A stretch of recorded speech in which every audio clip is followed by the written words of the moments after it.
I'm ready to answer your questions based on Blueprint. A lot of people have not even looked at the Blueprint who are starting to prepare for PCE, so I think that's why we're doing this.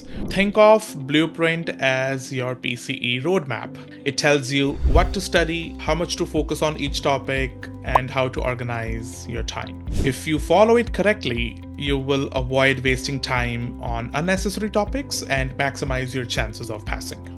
Right? We always say study smarter but not harder, and I think every PCE test taker should be looking at it. PCE Blueprint, think of it as of a recipe of the exam, right? Let's imagine that you're trying to bake a cake. What do you need to know? What ingredients to use? How much each ingredient, and what are the correct steps? What are the correct temperatures? But if you just start throwing things randomly, the cake might not turn out that right. So the PCE Blueprint works like a recipe. It tells us about what topics will be tested, how much each topic is worth, and how to prepare different types of questions, because it also gives you some sample questions on their website. Let's try to break it down a little bit, right? Let's try to understand the exam topics, right? Now, the whole PCE, the 200 questions, would be divided into two categories. Domains, which means skills that you need. Area of practices, which means the conditions. When you speak of the domains or the skills that will be tested, are going to be mostly on physiotherapy expertise and professionalism. Right? Physiotherapy expertise basically means that your knowledge of patient assessment, diagnosis, treatment planning, and other interventions like decision-making questions. The next set of skills that would include communication, collaboration, and professionalism, which is usually about 30% of the exam. Now, these test how well you interact with the patients, other healthcare providers, and how do you follow ethical standards. The remaining part of the exam covers management, leadership, and scholarship.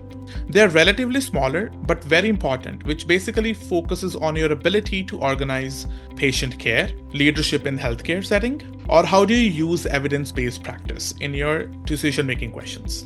Physiotherapy expertise is about 55% of the exam. What are the areas of practices? What conditions are being tested?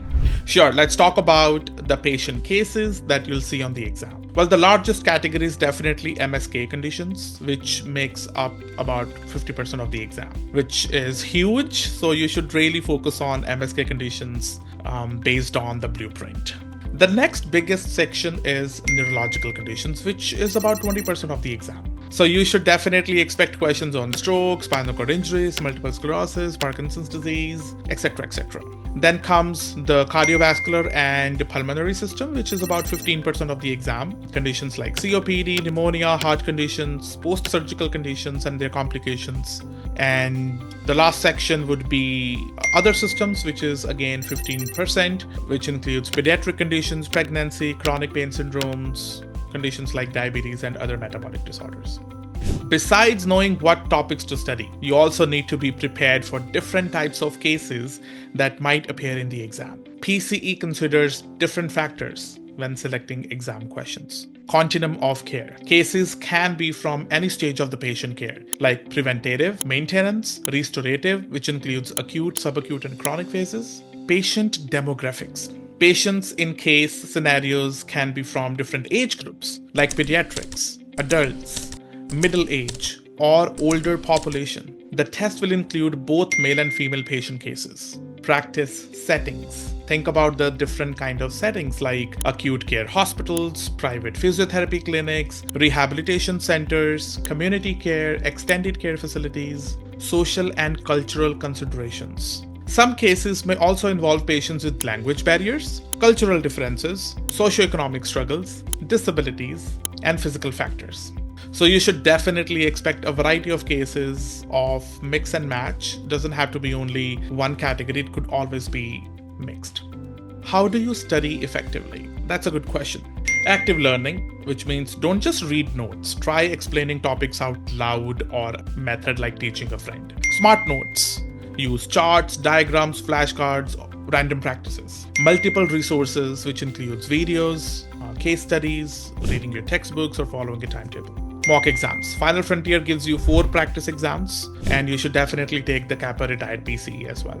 And of course, you really want to be very confident about your exam day. So I would say try to be calm on the exam day. Read your questions very carefully.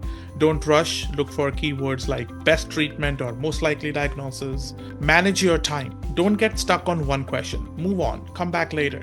You have the ability to come back later up to 100 questions. You really have to build some trust. You followed the blueprint, so you're ready. All right? What I would like to encourage is some active learning and participation in the live classes, so that you feel confident. You don't just feel that you're in a bubble and then what you know is everything. You really need to engage with others and try to explore your information with theirs. All right, I hope it helps, and we'll see you guys in the classes. Thank you.